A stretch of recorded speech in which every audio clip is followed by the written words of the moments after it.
I don't know if you can see it here, but I've got a little counter as to how many people are watching us. So there are 0 right now. None. Yeah.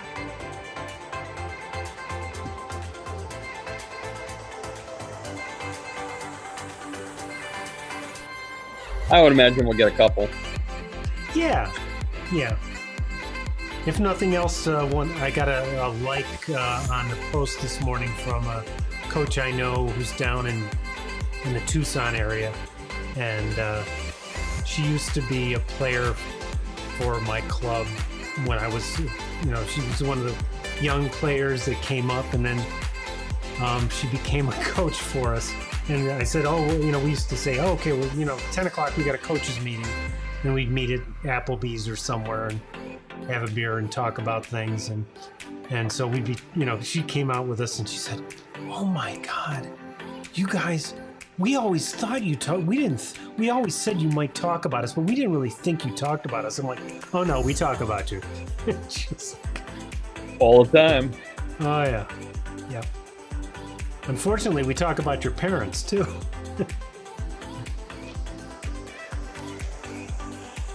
I've been fortunate. Maybe more often. Yeah, I haven't had as much trouble with that as some people, I think. But early on, I did. And that's probably.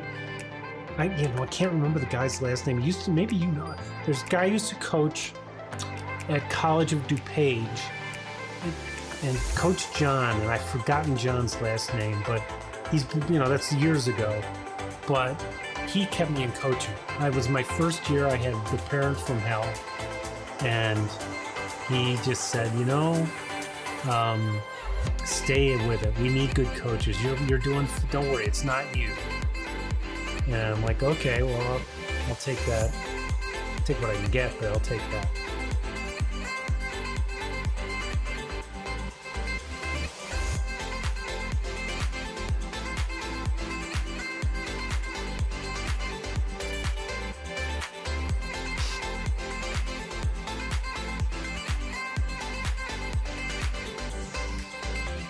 I do miss my gym. Although, did you see that report on going back to school out of CDC yesterday, where they specifically picked out indoor sports as being hazardous? No, I didn't see it. Yeah, they were really encouraging open schools, said, with proper distancing and masks and all that, it's less dangerous than being in the community, but indoor sports should be curtailed. I'm like, well, there you go. Wow. Now, I will say, they pointed to a specific example they pointed to was a wrestling tournament where they had many cases that came out of the tournament. I'm like, well, number one, wrestling. And we're running wrestling right now. And I know they want to keep kids in, but to me, that strikes me as one of the worst. But then at a tournament where you've got multiple schools in the region, and like here, we're not going to have any tournaments. It's all match play. That's it. Oh yeah. Wrestling would be a horrible sport. Yeah, and we're running it, and I'm like, oh. And in fact, we had a wrestling coach die. So we've had, not in our district, but in the next district over from us, they've had 2 or 3 coaches. They lost a swimming coach, a wrestling coach, and I think one other. It's like, what do you need, guys, to tell you that this isn't the best idea? Let's see how this works. It's going to transition us to us. There we go. So, as we chat. So, I was thinking about stuff I know and stuff I don't know. Like, I know 2v2. I know how you can play 2v1. I don't know 0v0 or things like that. What those... And I was thinking for beginning coaches and veteran coaches, it'd be good to just explain those basics of when you're getting kids to get lots of touches early. You can do things like this. So, how would you describe some of the ones you use with you got like I'm going to be faced with. I'm going to walk into a gym and 3/4 of the kids will have never played volleyball before, and how would you go about starting? The the first thing that I have kids do, and I've done this with brand new adults. I've done this with my third grade group, and I've done this with college athletes. The Almost the first thing that we do every time is, here's a ball, go toss it in the air, jump and hit it over the net, just to get what that feels like. And yeah, college athletes, oh, okay, this is a jump serve, I can do this. Adults that have never played before are strong, so they can, after one or two shots at it, they can normally get it. Third graders, uh, you have such a range of ability.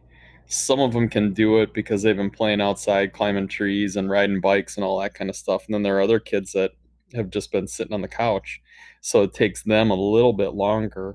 But with them, as the strength level changes, so as your little kids aren't as strong, we'll change the equipment for them. Mm-hmm. And then, if you change the equipment to the ultimate beginners, balloons, just toss the balloon in the air and jump up and whack it. Yeah, Hit it as far as you can. Then the balloon is moving a little slower, so they have a little bit more success, and we can yeah, graduate yeah, to that ball that you've got there, the yeah. USA volleyball. Is that the P&G one? Yeah, that's the Yeah, the balloon ball. This normal is ball. this is one of my Yeah, prized possessions because at our very last cap thing here, let me get it up right side up. This is there you full go. of John Kessel air. Oh, uh, So I keep that around. I've got hopefully my brush his teeth. yeah, right, right. Yeah, I got Kessel air in this one, and then the molten back there, the red, white, and blue one is a U.S. team ball from about, gosh, 6 or 7 years ago. So Oh yeah. and I didn't get it as a pro. I literally went to one of their matches, and I got a call a day or two later and said, "Oh, you won the we took all the tickets. You won the signed volleyball. Where do we send it?" I'm like, Nice. great, yeah. So not that I know any of them, but it's kind of fun to have. Yeah, at beginning clinics, like when I go to a coaching clinic, I'll take the balloon, blow up a balloon, set the beach ball next to it. Then there are three different levels of first touch. Now there's the really light one that feels like a balloon, and then it ramps up. And Yep, if new coaches don't know what a first touch is, they should find that out, because yeah, that's a ball to play with, for third, fourth, fifth, sixth graders, new players. Um, then there's the molten 12 and under ball, which is yeah. The lighter light, and squishier. Yeah, the volley lights. And then a beach ball is actually in between that ball and the regular indoor ball in terms of feel. At least that's what the right. players tell me. So I just line them all up on the table and tell people to come up and grab them and feel them. And we played in. I'm sitting in our basement where we used to play. With my kids, we played balloon ball all the time. We had Hmm. tape lines down on the ground, stuff that they did. I mean, the kids put tape lines down, and we had all these rules about you could spike from here and not from there, and if it bounced off the stereo, then it counted this way, and off the Yep, ping pong table, it meant that. That's that's a lot of fun to play, to play that way. yeah. Um, but that's the kind of I. Oh goodness, you hung up. Oh, Um, yeah, there you froze for are we just a back? second, but you're back. You're good. No, no I think big for new problem. players. Oh, we're freezing again, or are we good? No, you're okay. All right. New players in particular, I say to coaches, make sure that new players walk out of the gym with a ball in their hand and a smile on their face, and the rest of it really doesn't matter. Yeah. You could have played dodgeball, throwing the ball over the net. Just you want to make sure that they associate volleyball with having fun, so that we capture them all, because it gets them back in the gym, and then we can start building slowly into, let's learn some, how to bounce the balls off our bodies and get it back up in the air and over the net and into competitions and stuff. It doesn't take long. I mean, uh, with my recreational kids, I usually get them, I want to say, an hour and 15 minutes, once a week. And by the end of week one, we're playing games. I mean, we're competing, Hmm. because that's the fun part, Yeah. you know.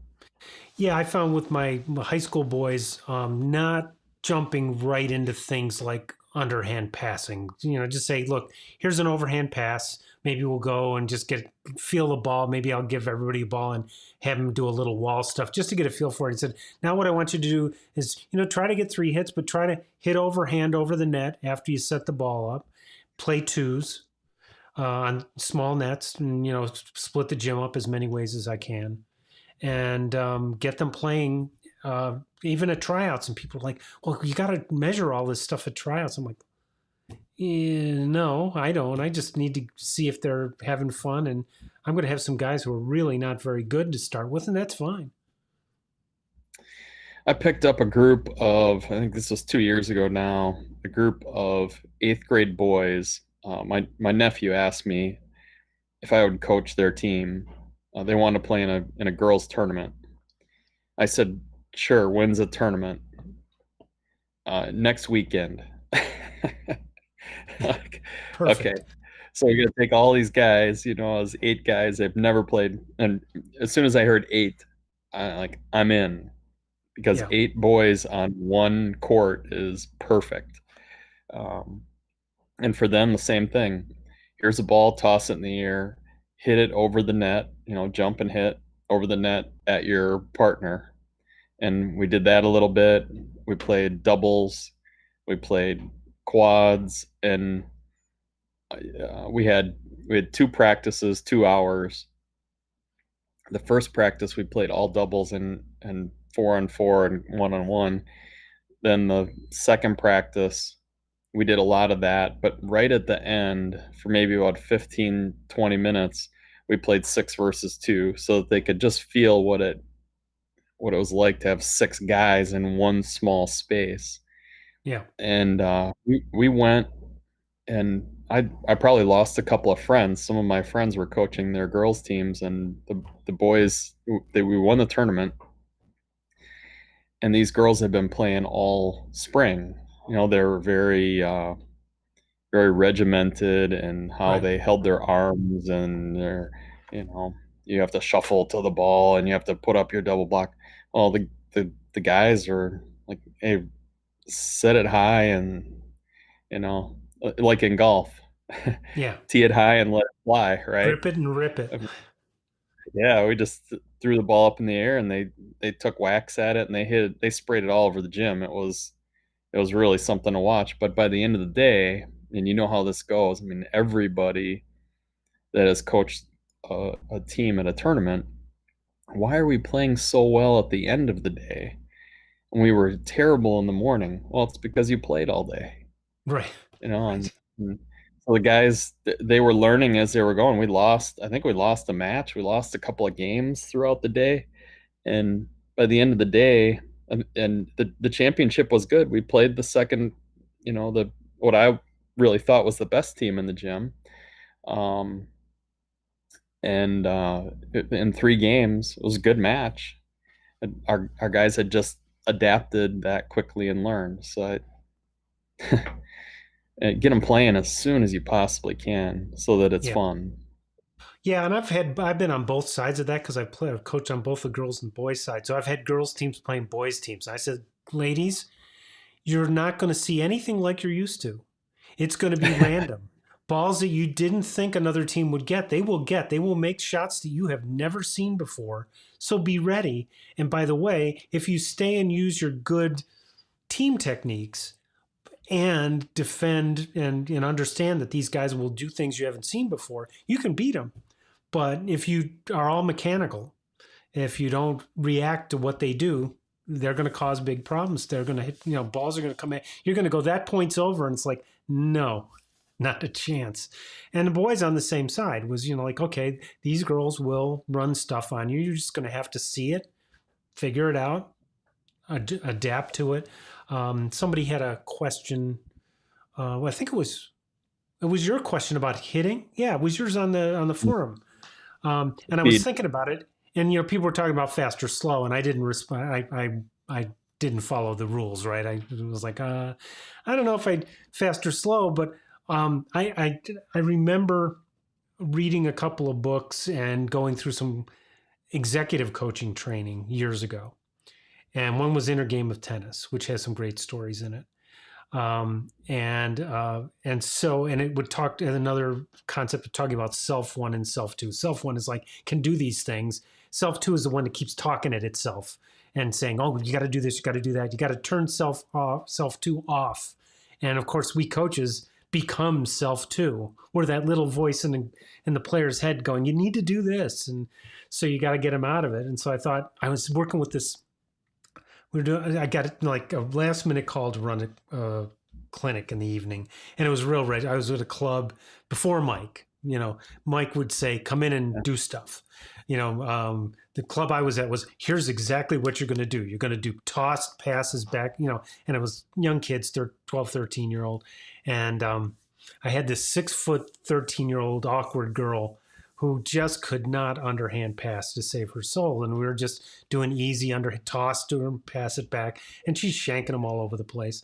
And I thought about this book, and it said, you got to stop that self too. Don't tell her stuff to do. And I said, listen, just notice if you can read the writing on the ball as I toss it to you. Don't worry about anything. Just see if you can see if you can see it. And of course she could and couldn't, depending on the rep. But she's giving me maybe 2 out of every toss back relatively to me. She was doing like 6 or 7 because she wasn't thinking about it. It was like just and so I'm keep trying to figure out ways to do that better because I still don't do it well. But it definitely has been something to, I was working with one coach, and I said, how do you? I have this kid landing badly, 1 foot kind of stuff or whatever. And he said something to me about, I said, well, I'm telling her that she should do push off this way or do something. I forget what I told him. He said, try telling her the exact opposite. Instead of how she's taking off, ask her to work on how she's landing, or, just flip the script.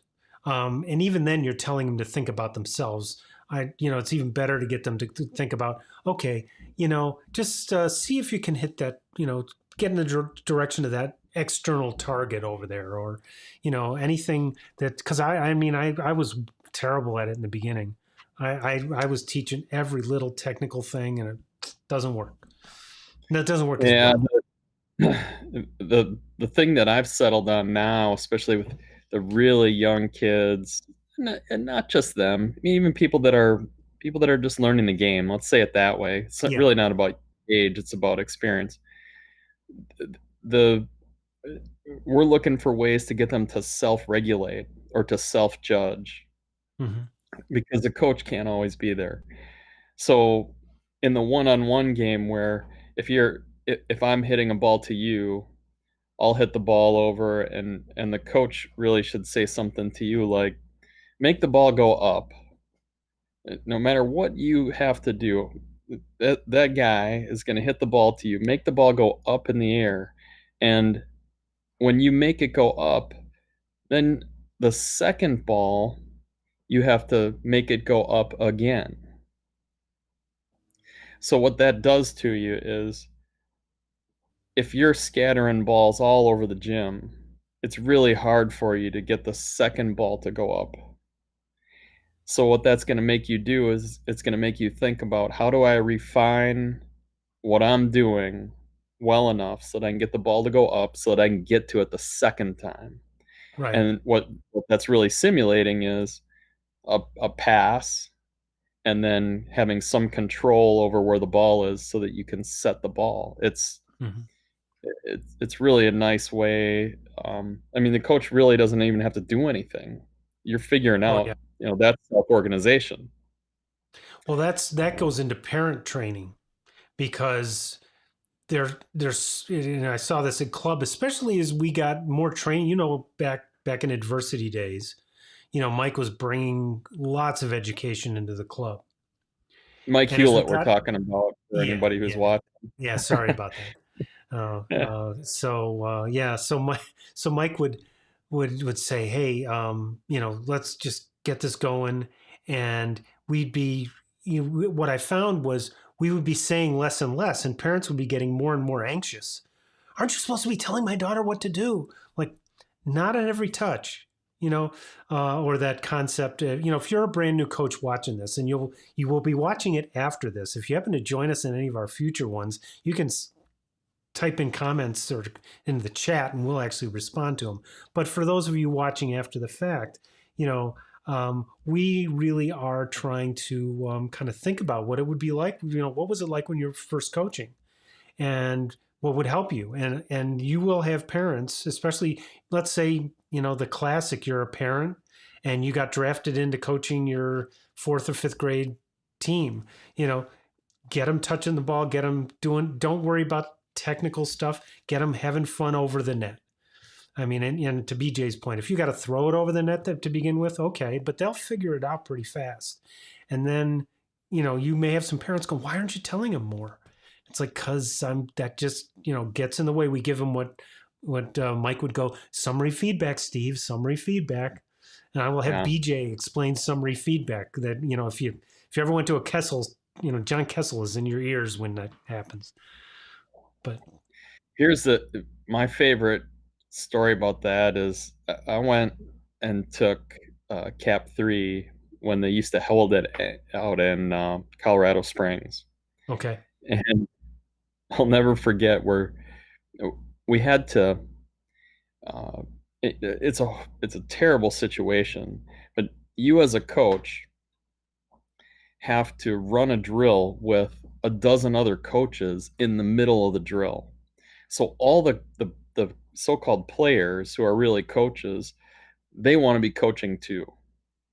So there's one coach that's running the show, and then there's 12 coaches in the middle of the drill making suggestions and all this kind of stuff. I mean, it's just it's real awkward. But we're in this situation, and there's a guy who's maybe 55 or 60 years old. He'd been coaching a long time, and he could not coach without talking.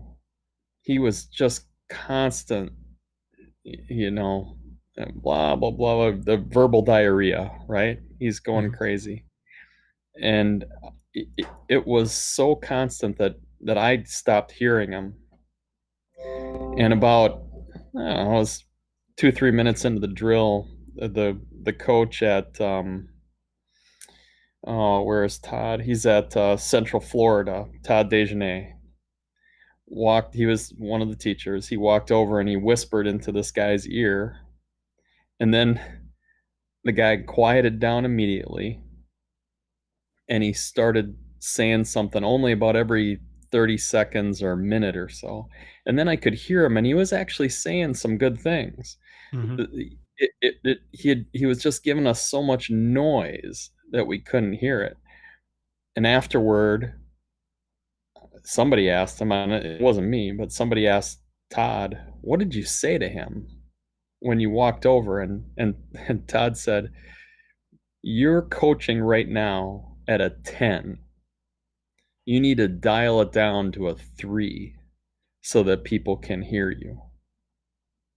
And that really, just the way that Todd presented that, and that, story like way, made a lot of sense. And I think the way you said it It makes a lot of sense. Summary feedback. Let's look at 5, 7, 10, 12 reps, or even a whole practice, and go back and look at the video and then give somebody some feedback, because Yeah. they could do 9 right. They do 1 wrong, and we as coaches, we're doing target practice. We're seeking out the errors, and Oh yeah. you Well, know, that's, how many times I'm going all the way back to impact, which is for those of you who don't know it, it's the first level of training for USA Volleyball. And, they catch them doing something right. Well, you can say that all you want. I've been doing it 20 years and I still don't do it as well as I need to. So it's, you got to constantly kind of go, okay, wait a minute. Am I really helping? And if you ask any of my early players, first couple of years I was coaching, they go, "Oh, we hear him all the time in our head." Like, you don't want that. You want them to discover it. And it takes some time to learn stuff like that. And I'm a talker, so that's another. Some people like to ask, and some people like to tell. I'm a much more comfortable or natural telling, so I have to work on questions. And that's where, now I will say, I picked up some great things. Every player who's in my program, if you say what's the one watchword for your program, they will say yet. And yeah, we talk about the concept of yet all the time. It's we don't do it a lot, but they know, hey, we're not, we didn't win. I'm like, we didn't win yet. We can't run our offense. I'm like, we can't run it yet. And they all know that. And they get it and they laugh. I mean, I get kidded about it all the time, but I'm happy that I get kidded about it. The other thing I stole for, on VCT, I think it's totally valid, and especially in high tension kind of high school programs and that sort of thing, where you get a lot of parent involvement and that sort of thing. Having a good set of rules and kind of contracts and all that are helpful. I'm not as big a believer as some, but I heard Andy Reid's mantra to kind of his rules for the team, and I'm like, I've adopted it: be respectful, be on time. yeah, That's it. It's like, yeah, that covers a lot, and it's simple and yeah. understandable. One of the guys I sent this invite to, Jim Keen, he was also um, in my Cap 3 class, and is a VCT member and an assistant coach, volunteer assistant like I am at the college level. His big rule is be respectful, and my real only rule is be reasonable. And we go back and forth all the time, which one of those is better, be Yeah, respectful. Well, okay, that makes sense. Yeah, you can be respectful without being reasonable. No, can you? So we have yeah, that discussion once in a while. But it's yeah, I agree with that. I like Andy's um, take on that. If in my way of thinking, if you're just going to be reasonable, the team dictates what's reasonable over time. hmm, It might be reasonable for people to skip um, the to skip a tournament to go to the prom. But then again, I've been on a team where our setter skipped his own mother's wedding to go to a tournament. You yeah, know, because he yeah, didn't think it was reasonable to stay home. He had committed to going, and his mom told him after he had committed to going to this tournament that she was going to get married. He's like, "Well, I got something else going on that weekend, Ma. I can't make it." you know, but for the rest of us, and he knew it would have been really hard for us in the position that he was on the team yeah, um, to make up for that. So yeah, I think more and more, I don't think there are a lot of rules that are really needed. That the team dictates it, and eh, maybe with some groups, you have to write this big rule book, or you have to at least take charge of the culture a little bit.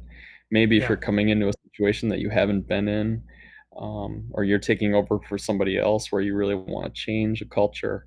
And boy, long rule books just tire me out. Yeah. Well, I'm a terrible reader. People ask me, "Well, what books have you?" I'm like, I pick up stuff differently. I'll pick it up from video, or I'll pick it up from a summary of a book, or I'll pick up the big idea. But I had it tested years ago, and they came back, and this was probably 20, 25 years ago now, and they said, "Yeah, you definitely have some challenges reading." And I said, "Oh, wait a minute, my reading comprehension scores are really good. Why are you saying that?" He said, "Well, um, you make lots of connections, and that's good. That's how you remember stuff. You do not memorize well, and you don't read well, and you compensate for that by making connections about stuff. But the actual physical reading is a challenge for the way your brain works." And I'm like, "Oh, that explains it." And it's getting to know your players. I teach some techniques around creative problem solving, and you can kind of measure people's preferences for the part of the problem solving process that they prefer, where they kind of fit in. And if you hadn't, and there's four different categories. One's called clarifying the problem. One's ideating around the problem. One's designing the solution and implementing it. And you can have multiple preferences. So there's it's four. So there's 16 different combinations. But you can, once you know that kind of thing. I had a, like, after I was going to graduate school to work on this stuff, I came back and I had this setter, and she just asked question after question after question after question. I mean, like that, could you stop? And I now then realized, no, she's just a clarifier. She wants to get it right. She wants to know and going to ask questions, and I need to meet her where she is, which is give her lots of information. Give her information up front if you can, so the questions she does ask are a little more advanced into the process. And I'm an ideator. I generate ideas like too fast, and unfortunately, that generates the shiny new thing syndrome. Oh, look at that. And I'm off doing something else, which is why I have video and all these other things. Because I use about a third of all the stuff that I've grabbed over the years. And the other 2/3 is just, well, I tried it, it didn't work. But, knowing that helps. The worst thing about big rule books is that if you have too many rules, it's hard to follow them all. Yeah. And then what are you going to do? I was with a club, actually, sort of recently, where they had a big, thick rule book, and they wrote, they borrowed from 3 or 4 different places, and they wrote all these rules that they liked. And one of the rules was, we're never going to do any fundraising. We promise not to do any fundraising. Like, all right, I love that, because I don't want to fundraise either. Community where it doesn't have to happen. So on the first on the night, the first night after tryouts, where everybody goes in to get sized up for uniforms and write their checks and everything, they held a fundraiser in the gym where they had expected people to be given money, and I went, wow, you guys, on day one, you're not making a good impression here. You're already breaking a rule. So I pointed that out to the club director, probably why we didn't get along real well. But, too many rules, and they're going to get broken, and then you have to deal with, oh, I broke these rules. What do I have to do? And it's a bad situation. Yeah. Yeah. So what are the things, if you were, again, we're talking about beginning coach trying to get started with a group. Um, what other things would you have them start? When would you start to introduce technique, platform, things like that, and how would you do that? More and more, I get away from that, where we don't talk much about. We're certainly not talking about body parts, or that's a next level sort of coaching idea, internal cues versus external cues. But we talk much more about goals. Let's get the ball to go upward. Let's meet the ball where it's going to be, track it, get there, um, read the player, get your eyes onto a player rather than onto the ball, so you can see what's going to happen. because the ball doesn't, until the ball's flying, the ball doesn't tell you where it's going to go. Well, the player tells you where it's going to go. So Mm-hmm. a lot of those things are the first few things. And we, with little kids, I'd say let's spy on the other team. Let's look through the net and see if we can figure out what they're going to do. And that idea, they just love the idea that, wow, we're going to sneak up on them. We're going to watch this. Well, that's what you're supposed to be doing, you know. But that's a big thing. You got to read the audience a little bit with that group Sure. of boys that I was talking about. For them, it was, hey, let's get the ball up in the air and set the ball so that you can smash it off your buddy's face, because that's all they want to do, and they just Yeah. want to crush it off of the other guy. So with them, it was very different than with with my recreational young girls. Like, let's see how many times we can get the ball to fly over the net. It's a very different set of things. But yeah, I like showing some video or some examples. I'm starting to get now a lot of kids whose moms I coached once upon a time. So I get mom to come out of the stands and, hey, show them what we learned, 15 years ago when you were playing. Oh, I haven't played since then. That doesn't matter. And Yeah.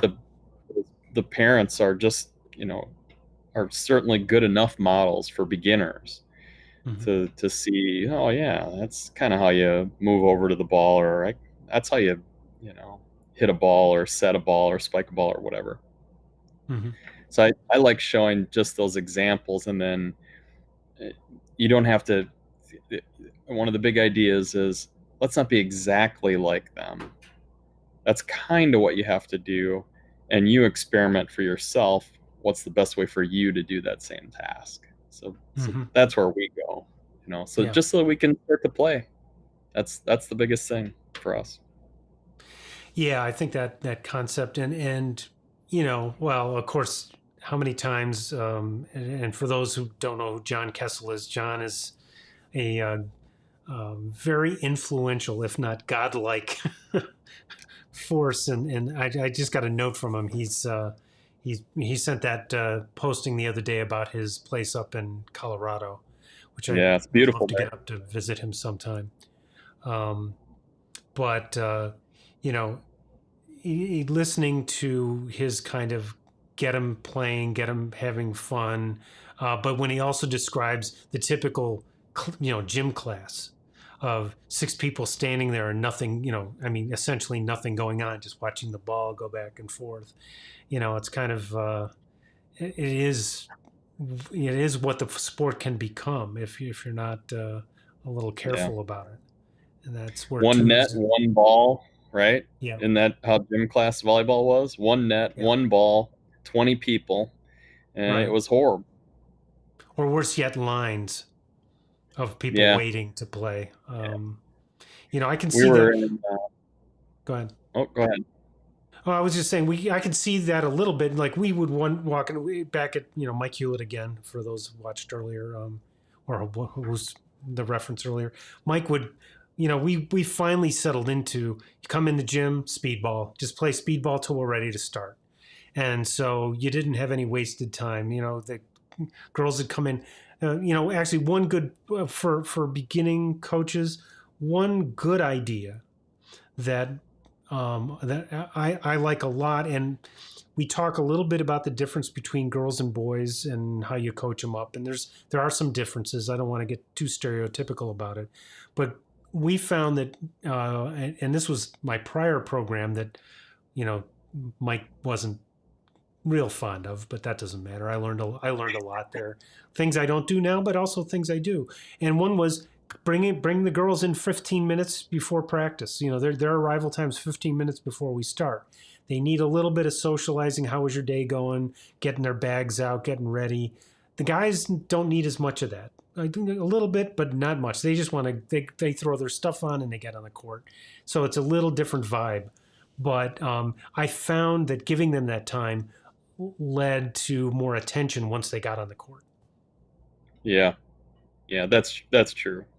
we did that all the time. The first 15 minutes of every practice was warm up games, and we let them. Matter of fact, I encouraged our players to, hey, what'd you do today? What'd you have for lunch? Who did you talk to? Get the gossip out for those 15 minutes. But while you're doing that, be playing, hitting the ball around, getting loose. Hmm. But let's get that stuff all out so that we can concentrate for the last hour and 45. Yeah. That was kind of a big thing. Yeah, I was gonna say to you before, I was lucky enough to travel to Morocco with John, and we're having a session. We had 40 coaches there in an FIVB course, from professional level players who are coaching all the way to middle school coaches. And Eric Hodgson was also there. Okay. And Eric is sort of famous for, he'll run out in the hallway and grab people and bring them in, and he loves to gather people. But he found a couple of the 40 coaches were all going through a session with John. He's got them on the whiteboard, and we're in the gym, but he's writing notes and stuff. And Eric went out and found these two little kids. They must have been, maybe they're 8 and 10. Brought them in the gym, and everything stops immediately. We get the lightest volleyballs out, and John turns the whiteboard into a net and starts throwing volleyballs over to these little kids, like, hey, hit it back, hit it back to me, see what you can do. And the 40 coaches were just enamored with watching these little kids learn how to hit that ball back up and over the so-called net, which was the whiteboard.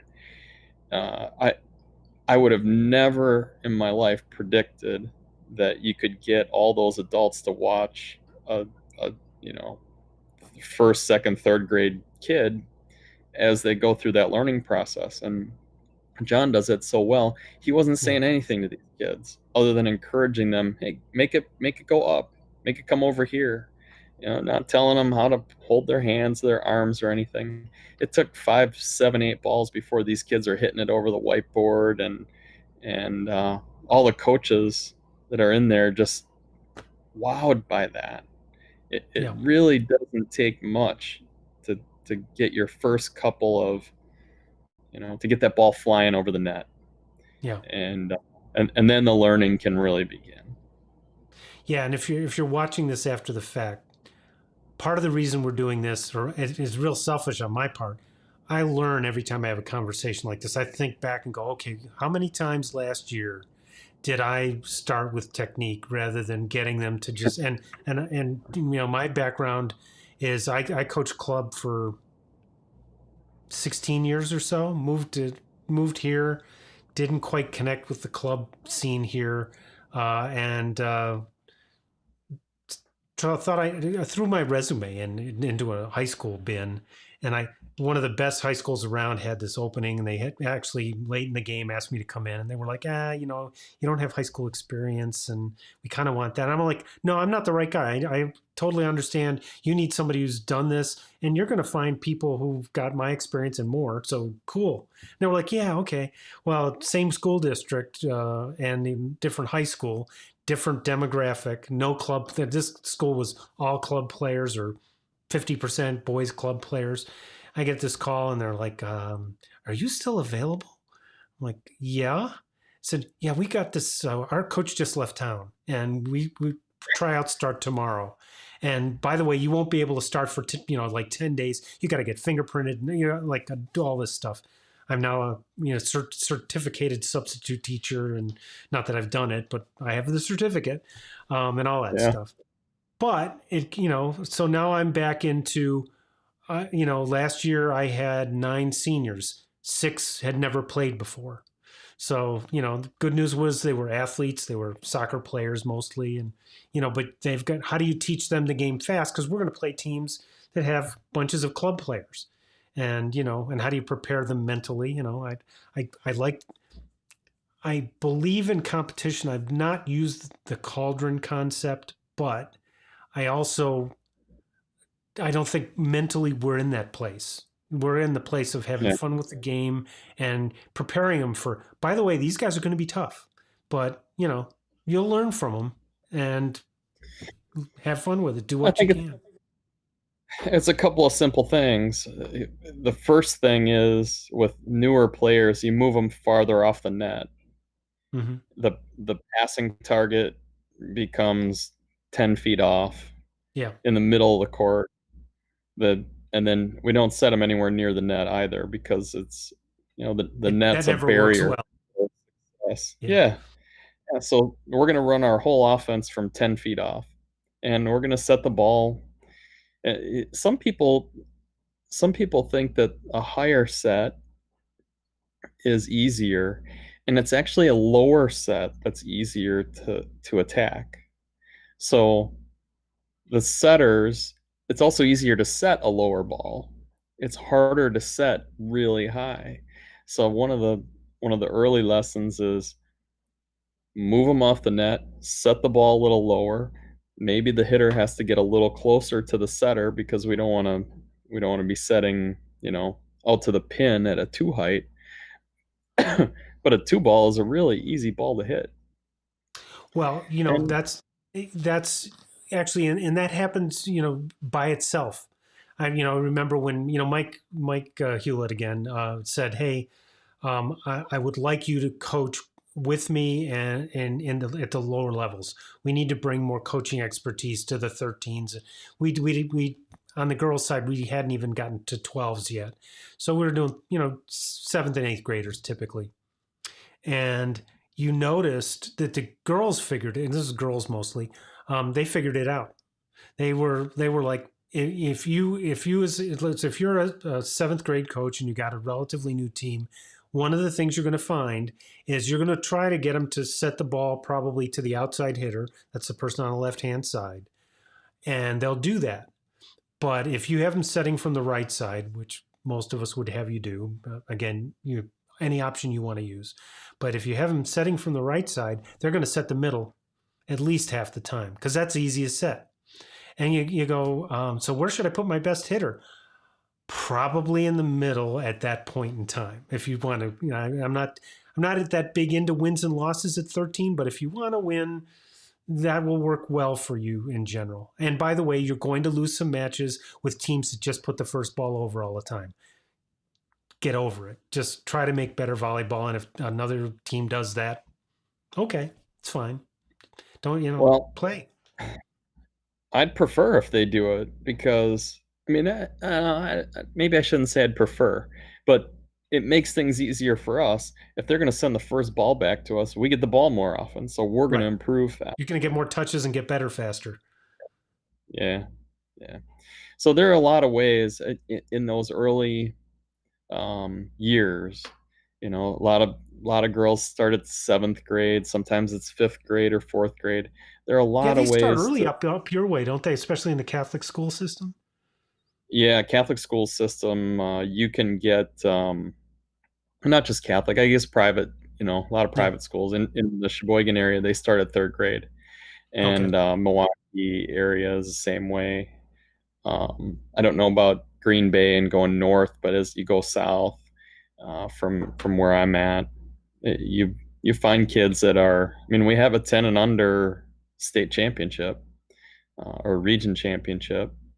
There are usually 4, 6, 8 teams in it, and by 11s there's 20 teams, and by the 12s there are 40, and by 13s we're almost turning teams away. We Yeah. haven't done that yet, but there are just so many. I think we have 3 divisions. By the time they're 14s, I think we have 3 separate divisions between open club and the Badger division, which are a lot of teams from way northern Wisconsin. Um, yeah, that's another important part of being a beginner is finding a place where you can play and win about half your games and lose the other half, and um, finding that balance of where do we find a place that we fit in somewhere. You don't want to play teams that are awesome all the time, and you don't No, want to play teams that are terrible. I started out my my experiences kind of prepared me for this, for my high school as we're developing the program, because in all the clubs I would have at best the twos team. And I spent my first 10 years coaching pretty much threes teams. And that's kind of fun in a way. One, they were getting pretty good coaching for threes, and two, they, you were looking to try to get to encourage them, and as my club director said, your job is to find the ones, the few that move ahead, and give them an opportunity to play when they're not there. My first setter, who I tell stories about all the time, was this little dinky 5 foot at the time, probably 5'2", 70 pounds, dripping wet. Girl was and I remember I was like, I hope the twos coach doesn't take her. And she goes, she's too small. I'm like, yes, that's the kid I want. And by the end of the season, I told the club director, I said, listen, she's going to be your number one setter next year. And he said, I don't believe that. Well, she was. And he would tell me stories about her hustle, because she, Katharina, she's running, we went to the Mayor Daily tournament, a big Christmas time tournament, Christmas break tournament. And he took her and he said, I got a Katharina story for you. I said, what happened? He said, well, we shanked the first pass and she's screaming at the top of her lungs, help, while she's chasing the ball down to the back right corner, zone 5 corner, back left corner. And she said, what happened? He said, she put up a pretty darn good bump pass that we killed, that we were able to kill. I said, yeah, that's that's Katharina. And this was a kid who we went to we went to my first qualifier, and I got a call and he said, you're seated 106. I said, there's 106 teams, right? He said, yeah. I said, oh, Somebody's got to be. You're in Pool A. I said, oh, well, that'll be fun. So we finished our Pool A day when we got shelled all day, but they stayed with it. And this little setter comes up to me and she says, Coach, can I play libero?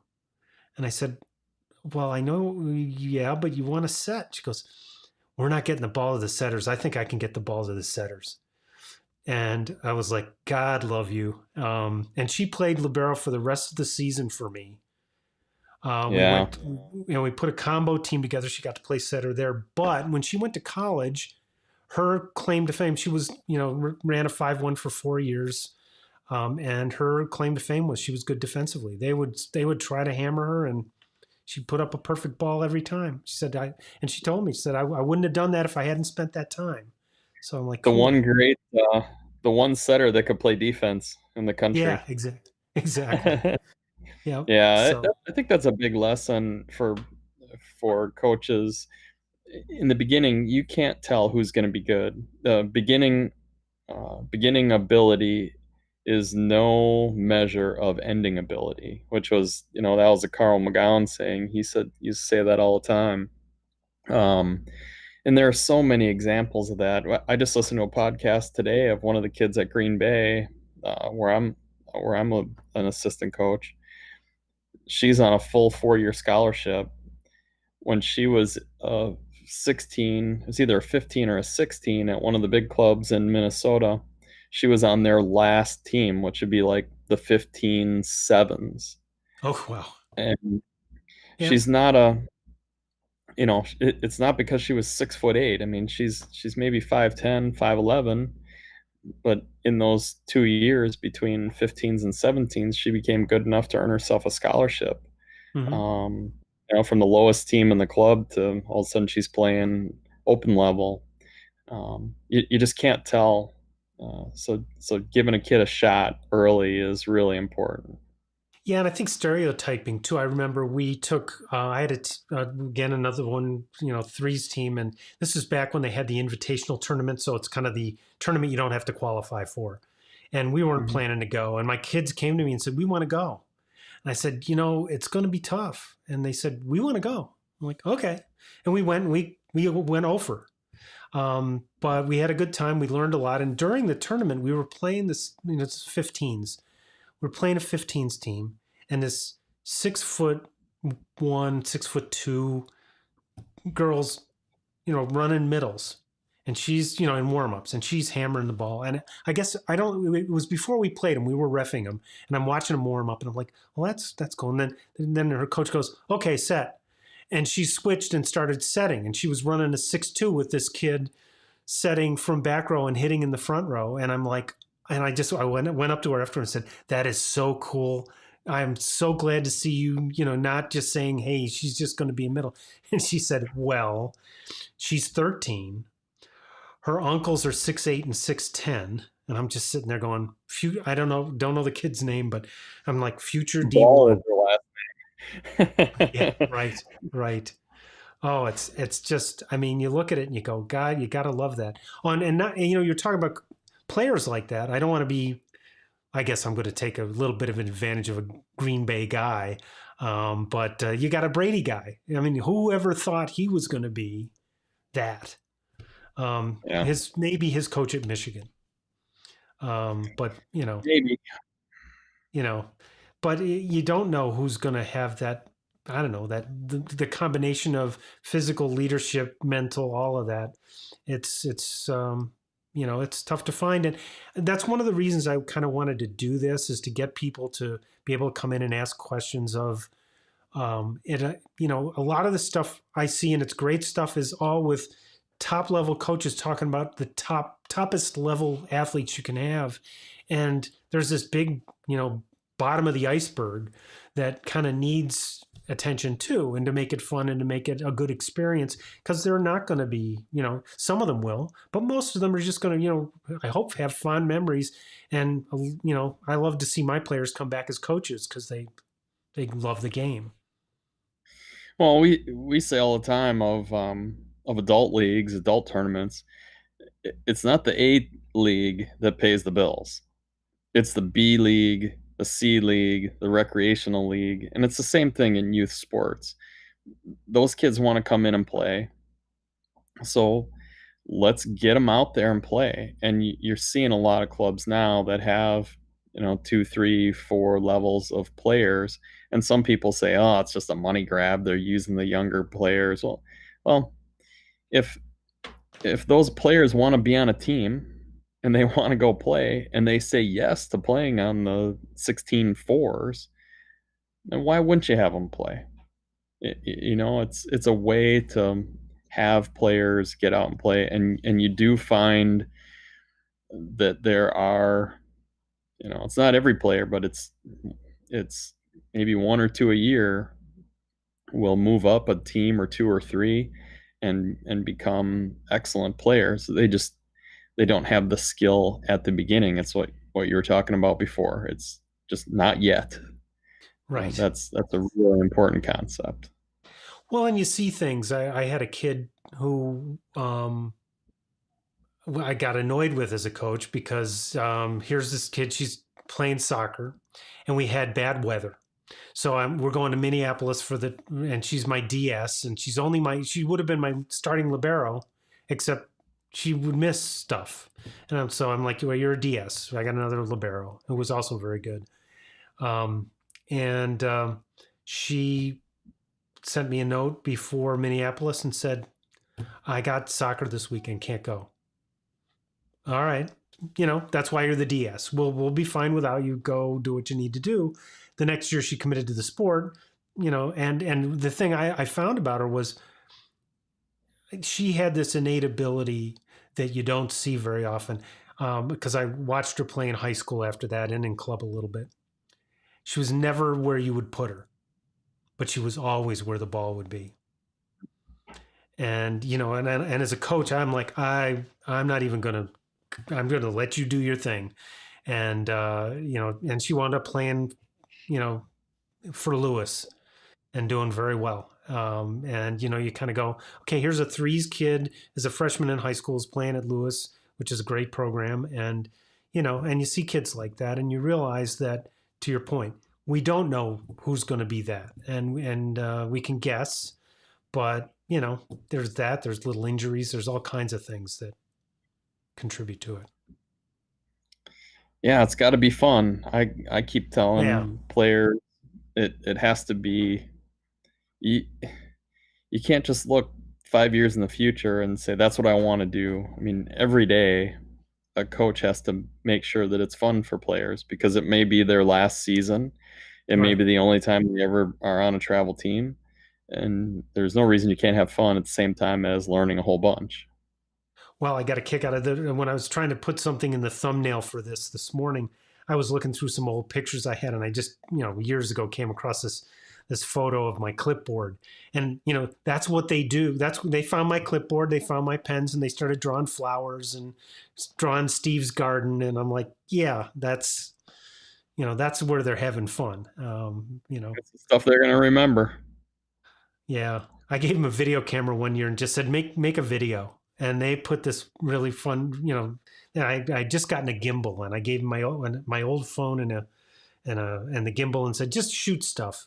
They had a blast with it, and they'll probably remember that more than the season. But that's cool. That's all right. Yeah, yeah. Well, we didn't get to show off all our technology, so for the one person who's watching, if you want to ask us a question before we go, feel free to type it in the chat. We have ways to show you player stuff like this. Although I gotta put you in here. Let's go there. There you are.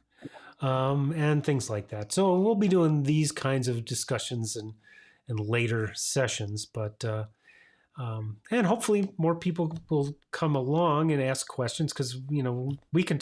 Well, you're actually making up for those days. I missed the days when I would go into the club and again, I'll mention Mike Hewlett one more time. Mike passed away about a year and a half or so ago, and Mike would tolerate me coming in if it wasn't a busy day, and we could talk shop. And on the drives to and from tournaments, we'd talk shop, and I miss those because you don't have as much an opportunity, especially this year, to kibitz with coaches. And when you're in the high school, at least in my world, I don't. In club, you'd see other coaches a fair amount. In high school, I see other coaches, but they're very short conversations, and they're great. But it's nice to be able to kind of go back and forth. And we hope to invite other people to join us as we do these. This is just kind of working with the technology. We can do things like, if you do have a comment, we can bring it up on the screen like that, so we can answer your question. Hopefully it'll be interesting for you. If not, we'll probably stop it after a while, but we might as well keep going. And if as long as you have the time, we'll try an earlier time. So Brian and right now it's Australia, I guess, and maybe New Zealand that can play with us at this hour. But anyway, anything? I'm trying to think. I was going to ask you questions about your journey into coaching and all that stuff, but that's I think this. Save that for the next time. We've been on for an hour. Yeah. And I have some video analysis that I have to do yet tonight for my other volleyball job. Well, maybe we'll do some group video analysis in the future. That'd be fun. Yeah. Oh boy, can you imagine how boring that would be? Oh yeah, but if somebody's trying to learn how to do it, and we say, hey, we got to analyze video anyway. Let's take a look. Sure. Yeah, and I'll just do a little bit of a teaser. I mean, all the Division I coaches all use volumetrics, and we're using that obviously.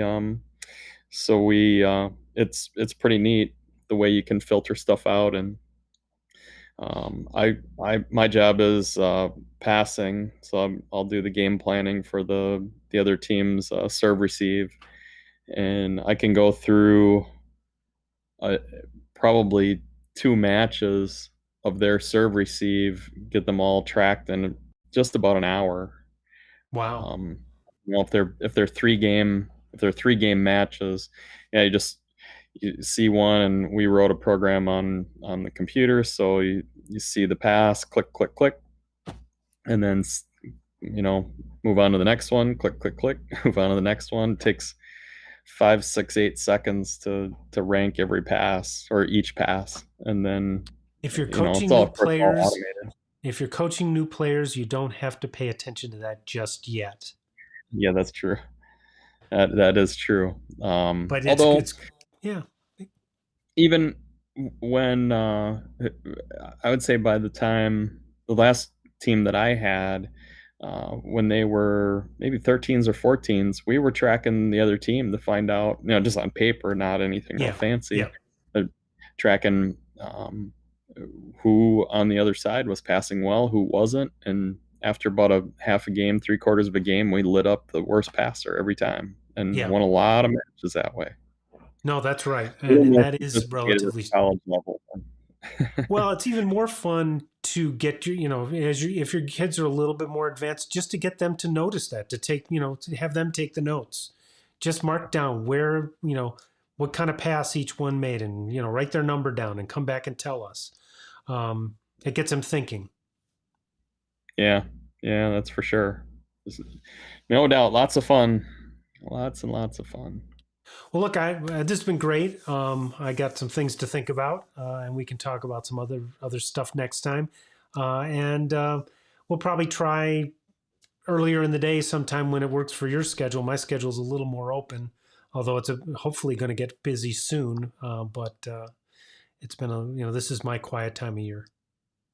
Yeah, this isn't a bad time, but during the day would be good too. So any Well, time. if we want to get Brian to join us, we'll have to make it, Yeah, I do earlier. too. I think it'd be fun to have him. Yep. Okay. Well, cool. Well, look, have a good rest of your day. Have fun breaking down the film, and We'll do. How's the season going so far? We've only played 2 matches, and we played a pretty good team, so we took a couple of lumps, but learned quite a bit. Okay. And that's what that's what it's all about. This time of year, we haven't been able to play any preseason, so we're in the middle, not the middle, but we started with conference matches. So we'll be playing.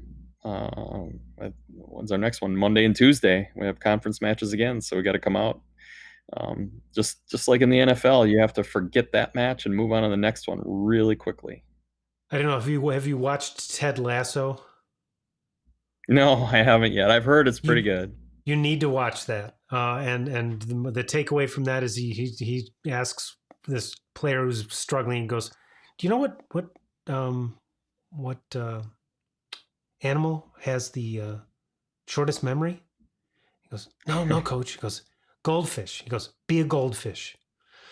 So Yeah, that's great. that works for me. Good advice. All right. Good night. See you next time. Thank you very much, Steve. This was fun. Great. No, I thank you. I appreciate it. Talk to you next time. Yep, we'll see you soon.